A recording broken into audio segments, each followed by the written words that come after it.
Alright, it's time. Shield tank Bhaalgorn versus armor tank Bhaalgorn. Which one is better?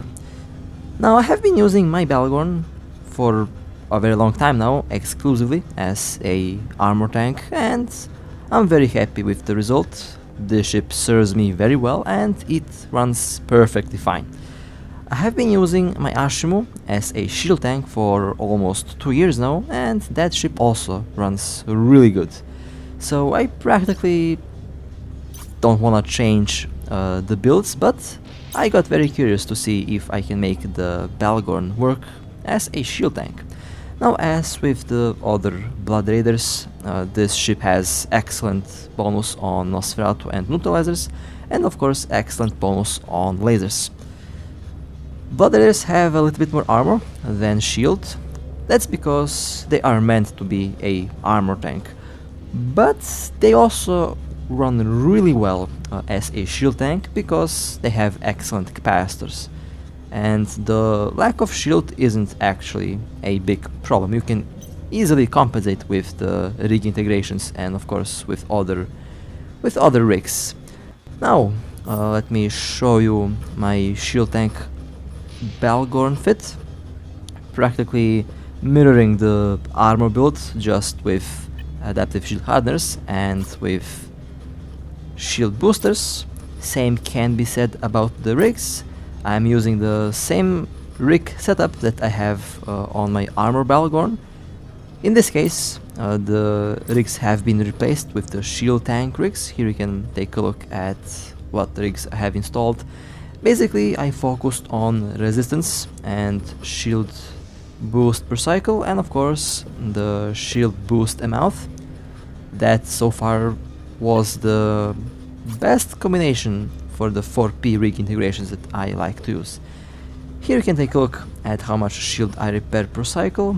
4.5 seconds for 1315 shield. That's actually really good. Very quick cycles with very decent repairs. And of course using C-type adaptive hardeners with C-type large shield boosters. Now the first thing that you will notice, the capacitor is really low with the neutralizer. So I swapped one neutralizer with the third Nosferatu, and the capacitor is now at 11 minutes. You can technically improve the shield capacitor usage with some other rigs, but it's a Bhaalgorn, so capacitor should not be a big problem. After all, with three Nosferatu it should run really well. The DPS is okay so far, and the capacitor 11 minutes, 21 minutes with the armor tank. Now let's quickly go and show you the active resistance on this ship at the moment. The shield resistances should be a little bit better. They are a couple percentage better than the armor resistance, but they use a little bit more capacitor. And well, it looks really good so far. Cannot complain. The capacitor seems to be stable now. Okay, stable at around 30%, which is not that bad considering the fact that shield boosters eat a lot of capacitor. Now on to the armor tank. Basically we'll be using the same modules and same rigs, just armor rigs. Here are the base armor resistances, basically what we have already seen on this ship for a very long time. And here are my famous armor rigs on the Bhaalgorn. This is what I have been using for a couple months, and this is practically the build that I used on this ship throughout the last, I think, 4 or 5 months. And well, as you all probably know, this fit works really well. Now I have A-type large armor repairs, so the comparison is not quite accurate with the C-types, but here you can see how much armor they can repair and how much capacitor they use. Armor repairs have longer cycle times, but they repair a little bit more armor, and they use a little bit less capacitor, which makes them really good for PvP because they save capacitor. 21 minutes and 28 seconds is the capacitor runtime. Now this is with one neutralizer. With 3 Nosferatus it's very stable. It's stable at around 75%, and again you get really good resistances on the armor. Now let's take a look at the active stats. Again, capacitor will be stable, almost 300,000 hit points, and as expected the resistances on armor are a little bit lower, but the capacitor on the other hand is super stable, and I really love this ship's capacitor. It's really hard to deplete the capacitor on the Bhaalgorn. Well then, it will be time to play around with the builds and see how both of them perform. Now I'll tell you something right away that I believe will happen.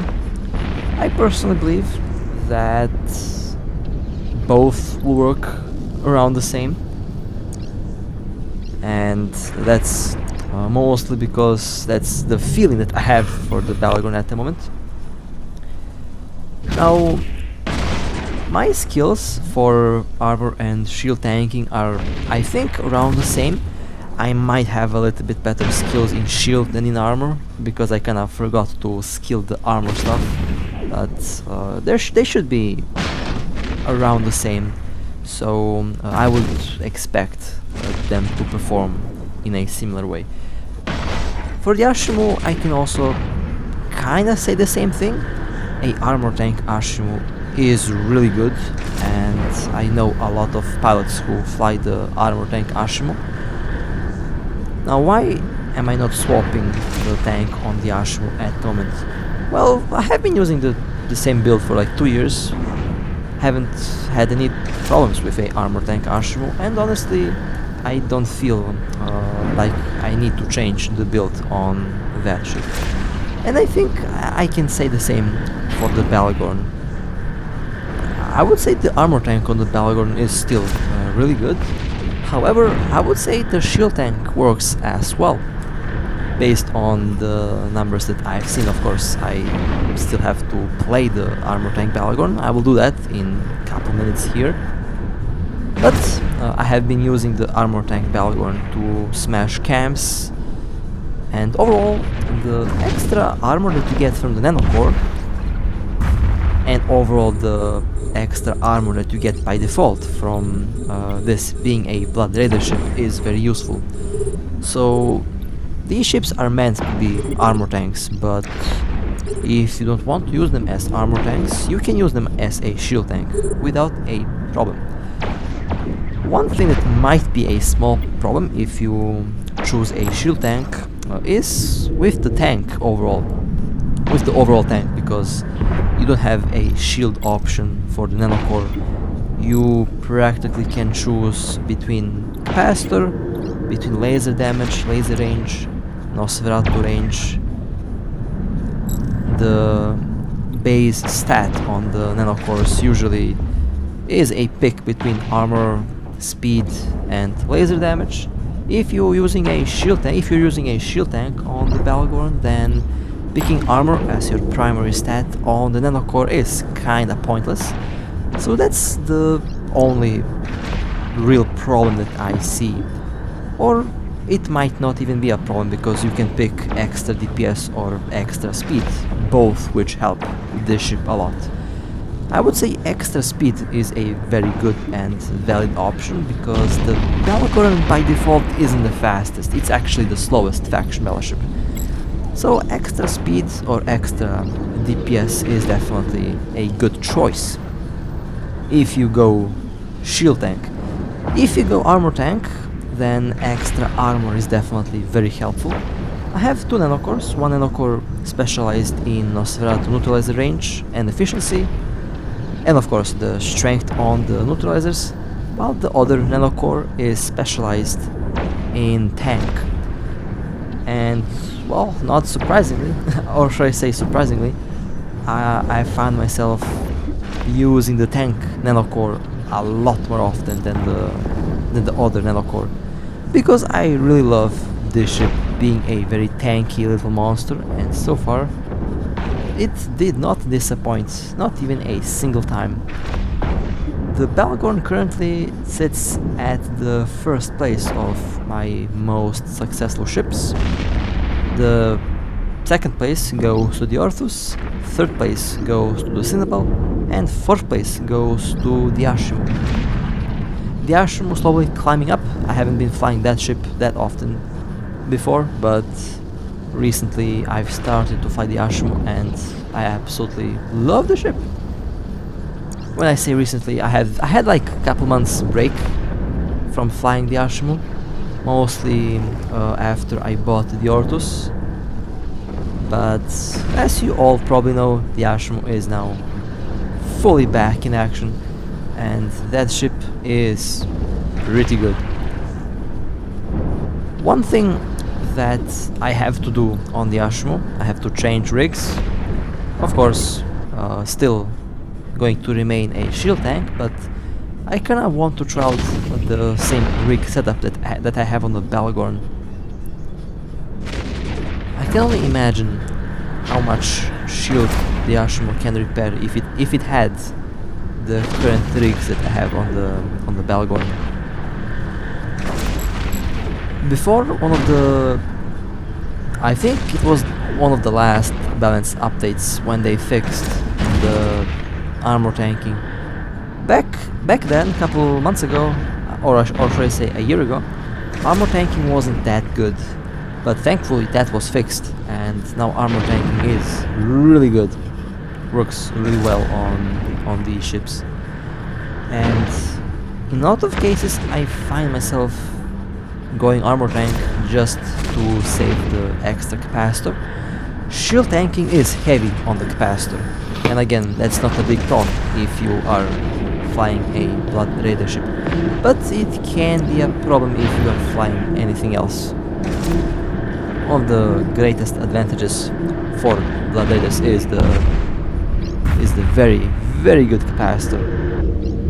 I had a couple situations where I had over 10 neutralizers and of course 10 Nosferatus from a lot of ships on this Bhaalgorn, and the capacitor did survive, the armor didn't. So if you are stuck in a big fight, your capacitor is the last thing that will go down if you are a Bhaalgorn. The shield or armor is the first thing that will go down if you are flying a Bhaalgorn, and if you get caught in a big fight. But of course, you can build these things to be super tanky, and in my case, that proved itself to be the way to go.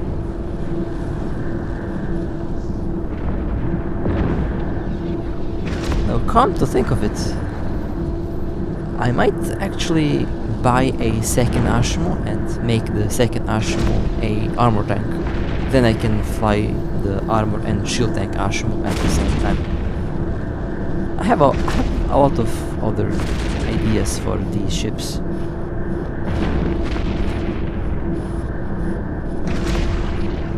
Am I going to try the shield tank Bhaalgorn in PvP? Oh yes, I will. I definitely will. And that was nice. Well, I guess it will be time to jump on the shield tank Bhaalgorn, and it will be time to see how that little ship will perform. Okay, well, straight into the mission. Now, first thing that I noticed, the shield actually does go down surprisingly quickly, just like the shield goes down on the Ashimu. However, that's not a big problem because you repair your shield very quickly and the incoming damage easily gets repaired. Now, you can fix the lower shield volume on Blood Raider ships with the shield extender rigs. Kinda forgot their name, honestly, that's my bad.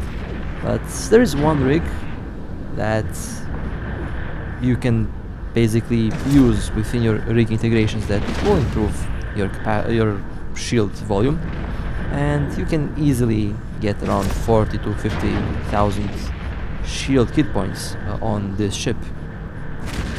Now, in order to do that, you will definitely sacrifice a little bit of the active tank. Basically, you will have to sacrifice the shield cycle or the shield boost per cycle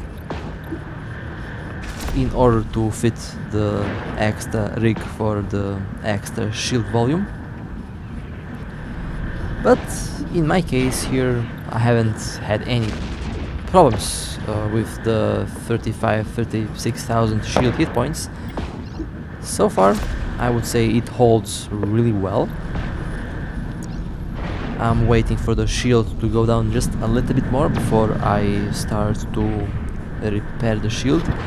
You can technically use 3 shield boosters and 3 armor repairers, but that's where armor repairers have a big advantage.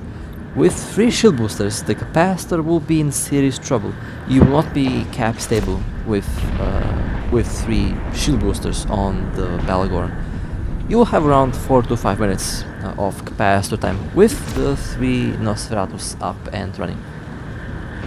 However, with the armor repairers, you can get your capacitor to be cap stable with 3 Nosferatus and with 3 armor repairers. And that's why I really love the armor tank on this ship. Besides that, there's also other reasons, but it's also very important to note that your capacitor doesn't last infinitely long if you are using 3 shield boosters. Now, speaking about shield boosting, I'll be enabling my shield boosters in a minute or 2 when there we go, when I hear the low shield alert. Time to boost up the shield. And I would say, yeah, this is some good repairs. Very quickly getting that shield back up. And I would say it runs literally the same as a armor tank Bhaalgorn. And I'm really happy that that's the case. That means both builds and both tanking options are going to be valid for the Bhaalgorn. Now, the only difference that you will notice is the capacitor usage, but everything else should be the same. And again, I'm quite surprised. I honestly expected a little... I expected more of a difference, honestly, because up until recently, shield tanking was the best option, but again, after the change that they did to some armor pairs and other armor mods, it became a lot better. And well, very happy to finally be able to test out a shield tank Bhaalgorn. So far, I'm now thinking if I should borrow this ship for a little bit longer, and if I should roll this ship into PvP now. Yep, that's what's going to happen. I guess I'll just have to borrow this Bhaalgorn for a little bit longer, and then with some luck, I guess we will get some camps to crash, or we will get some other fleets visiting us, and I'll be able to test out the shield tank Bhaalgorn in the same situation that I throw my personal armor tank Bhaalgorn. But for missions so far, it does look to be really nice. The capacitor holding out very well because I am boosting the shield when the shield is low. That's how I usually do the missions. I remember when I flew my Cinnaval last year, I would literally start a storyline mission, and I would enable all the auto attack options and auto lockback options in the settings, and I would literally go to sleep. I would be awakened by the sound of low shield, I would actually wake up and I would press on the shield booster, and well, after my shield is back up, then I would actually go to sleep again. And I did a couple missions like that. I almost died once because I didn't wake up on time. So yeah, don't sleep and do storyline missions. Not going to end well. Oh man, that was those were some good times. Now I don't do storyline missions because I find PvP and exploration the better option, at least in my case, to obtain ISK. And of course, sometimes I like to do the encounter missions. Depends when I have to complete the Concord Pass. But that would be, yeah, that would be a very nice test for the shield Bhaalgorn. I really have to try and smash a camp with a shield tank Bhaalgorn.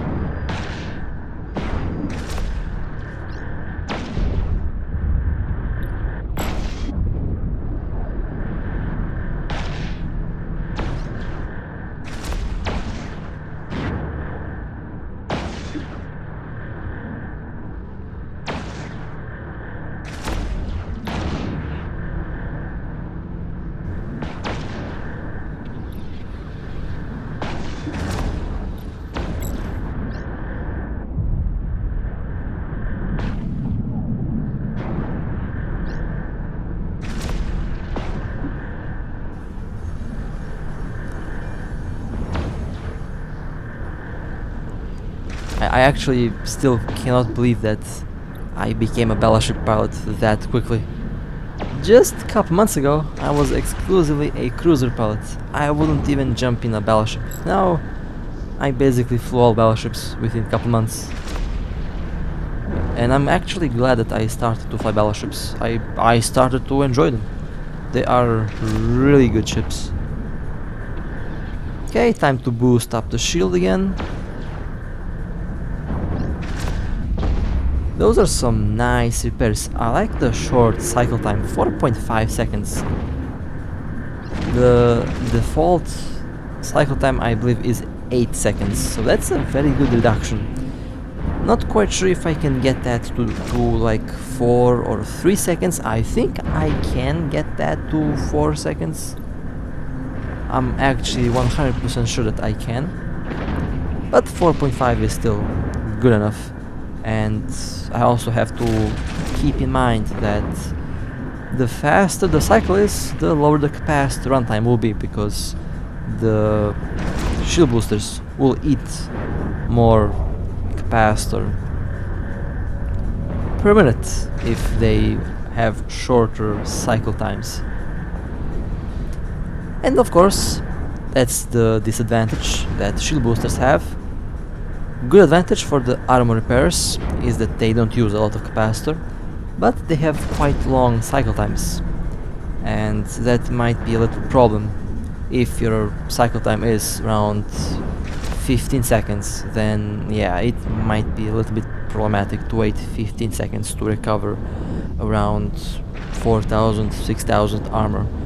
On the Hyperion I made something ridiculously broken, and the Hyperion is... that thing is tanky. But the Hyperion does not come with a Blood Raider bonus, and the Blood Raider bonus makes these things super tanky. Now that asteroid looks like a... somehow resembles a revelation, so for a second I got a little bit scared, was wondering why the hell was a revelation in my mission. And then I remember that this was high sec, so I cannot meet a revelation in high sec. Well then, I will say this right away. I actually like the shield tank Bhaalgorn, and it's definitely a very valid thing to do. If you like shield tanking, then you can easily do a shield tank on the Bhaalgorn. It will work without a problem. Of course, both shield and armor tanks have their advantage and at the same time their disadvantage. But on this ship both work, and I would actually say both work the same way. I did not feel like any of these builds did lack in any way, shape or form. And again, I'm really glad that that's the case. So, with that being said, hope that I could help, hope that these builds are helpful, and hope that they work well on your ships. And with that being said, stay safe, fly safe, and I'll see you next time.